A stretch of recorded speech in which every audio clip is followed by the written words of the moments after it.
Good morning बच्चों। आज हम एक ऐसा पाठ पढ़ने जा रहे हैं जो बच्चों की रुचि पर आधारित है। ये पाठ टिकट एल्बम तमिल भाषा में लिखा गया और बाद में इसका हिंदी में रूपांतरण किया गया। इस पाठ में दो बच्चों के बारे में बताया गया है। इन दोनों बच्चों ने किस तरह से बहुत सारे टिकट इकट्ठे किए और टिकट इकट्ठे करके अपने एल्बम तैयार किए और किस तरह से एक दूसरे से अच्छा एल्बम बताने की होड़ रही। तो शुरू करते हैं पाठ टिकट एल्बम। अब राजप्पा को कोई नहीं पूछता, आजकल सबके सब नागराजन को घेरे रहते हैं। राजप्पा और नागराजन दो मित्र हैं। नागराजन घमंडी हो गया है। राजप्पा सारे लड़कों में कहता फिरता, पर लड़के भला कहाँ उसकी बातों पर ध्यान देते। नागराजन के मामा जी ने सिंगापुर से एक एल्बम भिजवाया था, वह लड़कों को दिखाया करता। सुबह पहली घंटी के बजने तक सभी लड़के नागराजन को घेर कर एल्बम देखा करते। आधी छुट्टी के वक्त भी उसके आसपास लड़कों का जमघट लगा रहता। कई लोग जमघट, बहुत सारे बच्चे उसके आसपास जमा हो जाते। कई लोग टोलियों में उसके घर तक हो आए, टोलियां बनाकर, दल बनाकर। नागराजन शांतिपूर्वक सभी को अपना एल्बम दिखाता, पर किसी को हाथ नहीं लगाने देता। एल्बम को गोद में रख लेता और एक एक पन्ना पलटता। लड़के बस देखकर खुश होते। यहाँ पर बाल मनोविज्ञान का बहुत ही सुंदर चित्रण किया है कि किस तरह बच्चों के पास अगर कोई अच्छी चीज़ आ जाती है जो दूसरों से काफ़ी अच्छी हो, तो फिर वह दूसरों से श्रेष्ठ बनने की होड़ में कई बार कुछ मानवीय मूल्यों को भी भूल जाते हैं। पर यहाँ पर नागराजन एल्बम की सुरक्षा के लिए अपने पास रखता है, पर सभी को दिखाता जरूर है, क्योंकि राजप्पा के एल्बम से नागराजन का जो टिकट एल्बम था वह अधिक सुंदर था। और तो और कक्षा की लड़कियां भी उस एल्बम को देखने के लिए उत्सुक थी। पार्वती लड़कियों की अगुआ बनी, अगुआ उनकी हेड, मुखिया, वह उनका नेतृत्व करने वाली, और एल्बम मांगने आई। लड़कियों में वही तेज तर्रार मानी जाती थी, वह सबसे इंटेलिजेंट थी। नागराजन ने कवर चढ़ाकर एल्बम उसे दिया। शाम तक लड़कियां एल्बम देखती रही, फिर उसे वापस कर दिया। इस तरह से उन लड़कियों की जो मुखिया थी, कौन, एक जो लड़की थी पार्वती, उसने वह एल्बम जो है वह नागराजन से लेकर के सभी लड़कियों को दिखाया। अब राजप्पा के एल्बम को कोई पूछने वाला नहीं था। वाकई उसकी शान अब घट गई थी। राजप्पा के एल्बम की लड़कों में काफ़ी तारीफ रही थी। मधुमक्खी की तरह उसने एक एक करके टिकट जमा किए थे। ये टिकट कलेक्ट करके एल्बम तैयार किया गया, किंतु इतनी मेहनत से तैयार किए गए एल्बम को जब कोई देखता नहीं था तो राजप्पा को बहुत दुख होता, क्योंकि पहले जिस एल्बम को कई लोग देखा करते थे, कई लोग जिसके दीवाने थे, आज उसे कोई नहीं पूछता। धीरे धीरे उसके मन में नागराजन के प्रति नफरत पैदा होने लगी। उसे तो बस एक यही धुन सवार थी। सुबह 8 बजे वह घर से निकल पड़ता, टिकट जमा करने वाले सारे लड़कों के चक्कर लगाता। 2 ऑस्ट्रेलिया के टिकटों के बदले एक फिनलैंड का टिकट लेता, 2 पाकिस्तान के बदले एक रूस का। बस शाम जैसे ही घर लौटता, बस्ता कोने में पटक कर अम्मा से चबेना लेकर, चबेना कुछ नाश्ते के लिए, कुछ अल्पाहार लेता, निकर की जेब में भर लेता और खड़े खड़े कॉफ़ी पीकर निकल जाता 4 मील दूर अपने दोस्त के घर से कनाडा का टिकट लेने, पगडंडियों में होकर भागता। स्कूल घर में उसका एल्बम सबसे बड़ा था, स्कूल भर में, पूरे स्कूल भर में सबसे बड़ा एल्बम उसका था। राजप्पा को केवल एक ही धुन सवार थी कि एल्बम में अच्छे से अच्छे और बड़े से बड़े टिकटों को इकट्ठा किया जाए। सरपंच के लड़के ने उसके एल्बम को 25 रुपए में खरीदना चाहा था, पर राजप्पा नहीं माना। घमंडी कहीं का राजप्पा बड़बड़ाया था। फिर उसने तीखा जवाब दिया था, तुम्हारे घर में जो प्यारी बच्ची है ना, उसे दे दो ना 30 रुपए में। सारे लड़के ठहाका मारकर हंस पड़े थे। तात्पर्य है, राजप्पा किसी भी स्थिति में अपना एल्बम किसी को नहीं दे सकता था, क्योंकि उसने बड़े परिश्रम से उसमें टिकटों को इकट्ठा किया था और उसने उसका एल्बम खरीदने के लिए जो सरपंच का लड़का आया था उसकी तौहीन की। अब कोई उसके एल्बम की बात तक नहीं करता, और तो और अब सब उसके एल्बम की तुलना नागराजन के एल्बम से करने लगे हैं।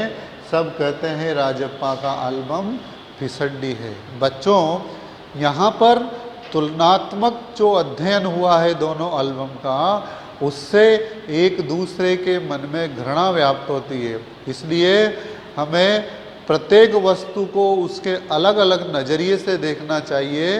कभी किसी चीज़ का महत्व घट जाता है, कभी किसी चीज़ का महत्व बढ़ जाता है, ये समय समय की बात है।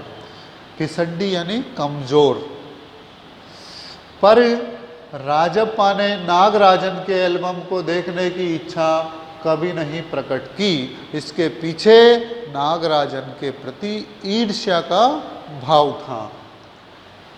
लेकिन जब दूसरे लड़के उसे देख रहे होते तो वह नीची आंखों से देख लेता। सचमुच नागराजन का एल्बम बेहद प्यारा था, पर राजप्पा के पास जितने टिकट थे उतने नागराजन के एल्बम में नहीं थे।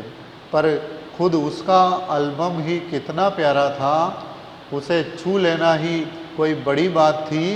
इस तरह का एल्बम यहाँ थोड़ी मिलेगा।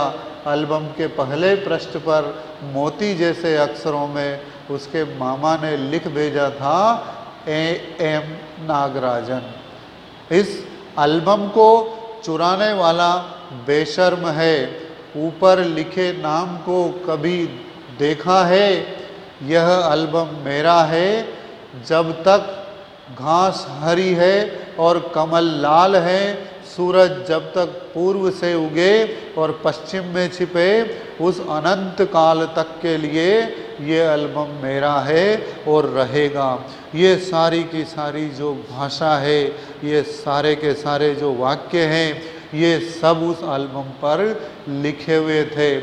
नागराजन अपने एल्बम से बहुत प्रेम करता था। राजप्पा भी चाहता था उसे देखना, किंतु वह अपने सम्मान को बचाने के लिए, थोते आत्मसम्मान के लिए वह ये कार्य नहीं करता था। लड़कों ने इसे अपने एल्बम में उतार लिया।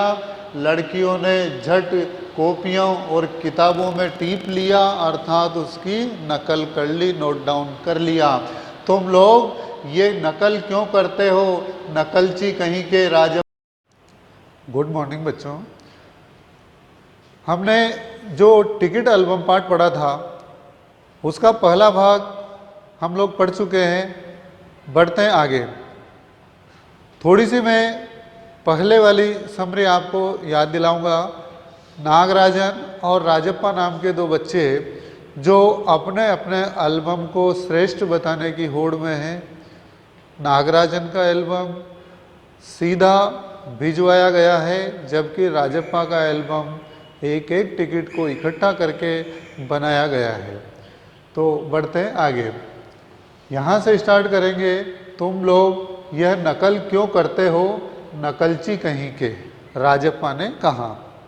राजप्पा ने लड़कों को गुड़ की दी, डांटा, फटकारा। सब चुप रहे, पर कृष्णन से नहीं रहा गया। जा जा, जलता है ईर्ष्यालु कहीं का। किसने कहा? कृष्णन ने। मैं काहे को जलूं, जले तेरा खानदान, मेरा एल्बम उसके एल्बम से कहीं बड़ा है, राजप्पा ने शान बगारी। राजप्पा इतराता हुआ, अपनी बात को ऊपर रखता हुआ और अपने एल्बम के बारे में बताता है। अरे उसके पास जो टिकटें हैं वह है कहीं तेरे पास? कृष्णन ने राजप्पा से कहा कि उसके पास कितनी अच्छी अच्छी टिकटें कलेक्ट की है उसने उस एल्बम में। सब क्यों? बस एक इंडोनेशिया का टिकट दिखा दो अगर तुम्हारे एल्बम में हो तो। अरे पानी भरोगे? हाँ, कृष्णन ने छेड़ा। कृष्णन ने उसको चिढ़ाने का प्रयास किया। उसके सामने पानी भरोगे अर्थात उससे हमेशा कमज़ोर साबित होगे। पर मेरे पास जो टिकट है वो कहाँ है उसके पास? राजप्पा ने फिर ललकारा। उसके पास जो टिकट है वही दिखा दो। कृष्णन भी कम नहीं था। ठीक है, 10 रुपये की शर्त, मेरे वाले टिकट दिखा दो। तुम्हारा एल्बम कूड़ा है। कृष्णन चीखा। हाँ हाँ कूड़ा। लड़के जैसे कोरस गाने लगे। जिस तरह से मिलजुल करके चिढ़ाने के भाव में सारे समवेत स्वर में एक साथ गाने लगे, उसको चिढ़ाने के लिए राजप्पा के एल्बम को कूड़ा बता रहे हैं। राजप्पा को लगा अपने एल्बम के बारे में बातें करना फालतू है। उसने कितनी मेहनत और लगन से टिकट बटोरे हैं अर्थात इकट्ठे किए हैं। सिंगापुर से आए इस एक पार्सल ने नागराजन को एक ही दिन में मशहूर कर दिया। एक व्यक्ति जो मेहनत के दम पर आगे बढ़ने का प्रयास कर रहा है, लेकिन ईर्ष्या का भाव उसके मन में उस व्यक्ति के एल्बम के प्रति है जिसका एल्बम सीधा सिंगापुर से आया था। पर दोनों में कितना अंतर है ये लड़के क्या समझेंगे। राजप्पा मन ही मन कुढ़ रहा था। स्कूल जाना अब खलने लगा था, अखरने लगा था, बेकार लगने लगा था और लड़कों के सामने जाने में शर्म आने लगी। आमतौर पर शनिवार और रविवार को टिकट की खोज में लगा रहता, परंतु अब घर घुसा हो गया था। राजप्पा पहले लगातार टिकट इकट्ठे करने के लिए शनिवार रविवार लगातार चलता रहता, किंतु अब घर घुसा हो गया, मतलब अब केवल घर में ही रहने लगा था। दिन में कई बार एल्बम को पलटता रहता, रात को लेट जाता, सहसा जाने क्या सोचकर उठता, ट्रंक खोलकर एल्बम निकालता और एक बार पूरा देख जाता। उसे एल्बम से चिढ़ होने लगी थी। उसे लगा एल्बम वाकई कूड़ा हो गया। बच्चों, लगातार यदि हम किसी चीज़ के बारे में नकारात्मक सोचते हैं तो धीरे धीरे हमारे मन में वह नकारात्मक सोच स्थापित हो जाती है। इसीलिए हमेशा सकारात्मक सोचना चाहिए। उस दिन शाम उसने जैसे तय कर लिया था, वह नागराजन के घर गया। अब कोई कितना अपमान सहे, नागराजन के हाथ अचानक एक एल्बम लगा है, बस यही ना, वह क्या जाने टिकट कैसे जमा किए जाते हैं, एक एक टिकट की क्या कीमत होती है, वह भला क्या समझे। सोचता होगा टिकट जितना बड़ा होगा वह उतना ही कीमती होगा, या फिर सोचता होगा बड़े देश का टिकट कीमती होगा, वह भला क्या समझे। यहाँ पर टिकट की कीमत मेहनत के आकलन से की गई है। उसके पास जितने भी फालतू टिकट हैं उन्हें टरकाकर उससे अच्छे टिकट झाड़ लेगा। कितनों को तो उसने यूं ही उल्लू बनाया है। कितनी चालबाजी करनी पड़ती है। नागराजन भला किस खेत की मूली है। कितने ही बच्चों को बेवकूफ़ बना करके ये टिकट इकट्ठे किए हैं, तब जा कर के इस तरह का टिकट एल्बम बना है। राजप्पा नागराजन के घर पहुंचकर ऊपर गया। चूंकि वह अक्सर आया जाया करता था, सो किसी ने नहीं टोका। वह पहले भी नागराजन के घर में आया जाया करता था, इसलिए किसी ने उसको रोका टोकी नहीं की। ऊपर पहुंचकर वह नागराजन की मेज के पास पड़ी कुर्सी पर बैठ गया। कुछ देर बाद नागराजन की बहन कामाक्षी ऊपर आई। भैया शहर गया है। नागराजन की बहन कामाक्षी ने राजप्पा से कहा कि भैया शहर गया है। अरे हाँ, तुमने भैया का एल्बम देखा? फिर वही चीज़, जिस चीज़ से पीछा छुड़ाने की स्थिति में था, वही बार बार सामने आती है। उसने पूछा। हूँ राजप्पा को हाँ कहने में हेकड़ी हो रही थी। बहुत सुंदर एल्बम है ना? सुना है स्कूल भर में किसी के भी पास इतना बड़ा एल्बम नहीं है। तुमसे किसने कहा? राजप्पा ने कामाक्षी से पूछा, तुमसे किसने कहा? भैया ने। वह कुड़ गया, अर्थात चिड़ा। बड़े से क्या मतलब हुआ? आकार में बड़ा हुआ तो एल्बम बड़ा हो गया। उसकी चिड़चिड़ाहट साफ थी।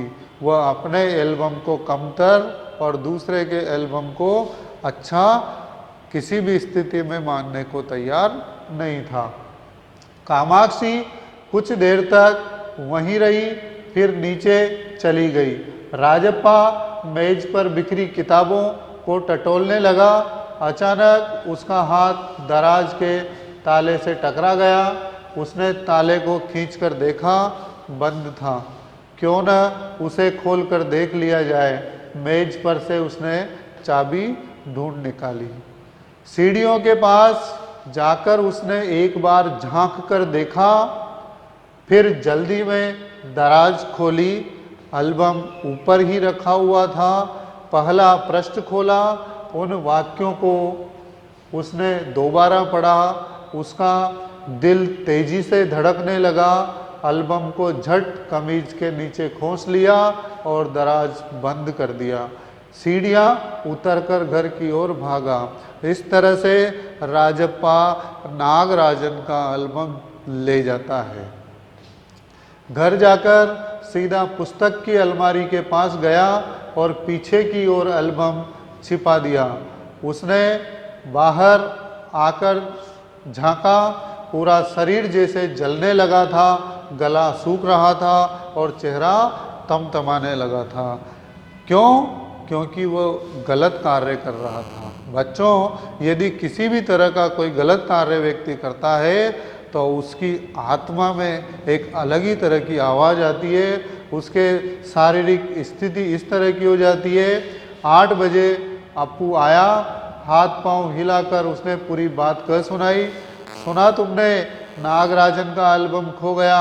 हम दोनों शहर गए हुए थे, लौटकर देखा तो एल्बम गायब। अर्थात नागराजन के साथ कौन गया था? अप्पू गया था। राजप्पा चुप रहा। उसने अप्पू को किसी तरह टाला। उसके जाते ही उसने झट कमरे का दरवाज़ा भिड़ा लिया और अलमारी के पीछे से एल्बम निकाल कर देखा। उसे फिर छिपा दिया। डर था कहीं कोई देख न ले। तो बच्चों, इस तरह से इस वीडियो में हम इतना ही पढ़ेंगे। बाकी का जो पार्ट है वह देखेंगे नेक्स्ट वीडियो में। धन्यवाद। Good morning again.